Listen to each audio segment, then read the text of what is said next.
ẹ káàsán gbolé sílẹ̀ wọn lókè lórí Oduduwa ti rédíò. Ẹ wo arákùnrin ẹsẹ̀ kan ló ní o.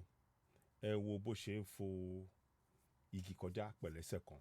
Ó ń fo igi dá àwọn tó máa gbé igi sókè lápé káwọn máa fò ó ń fò dá. Ẹ jẹ́ ká wò ẹ já wò. Nǹkan ara lélẹ̀ nǹkan ara ni. Ó jẹ́ tó dáa gan ni tí ká wò ẹ já wò ẹ já wò.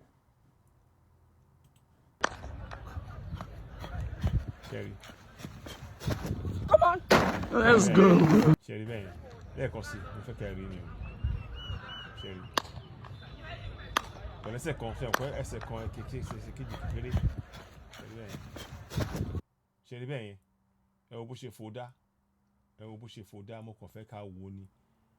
Nǹkan ara ni n tó ṣe yìí. Nǹkan ara ni ẹ wo bó ṣe fò dá. Come on. Let's go. Lẹ́ẹ̀kan sí lẹ́ẹ̀kan sí lẹ́ẹ̀kan sí.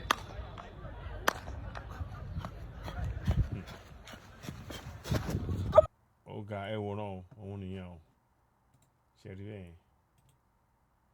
bẹ́ẹ̀ nǹkan ara ni arákùnrin yẹn ṣe. Ó wà lórí Instagram orúkọ ẹ̀ Amon the Jumper lórúkọ ẹ̀ ó wà lórí Instagram ẹ jẹ́ ká tẹ̀lé. Nǹkan ara ni ẹ ṣeun lọ́pọ̀lọpọ̀ sí níwà ló ń kí lórí Oduduwa TV rédíò ẹ ṣeun ó dìgbà kan náà ó dàbọ̀.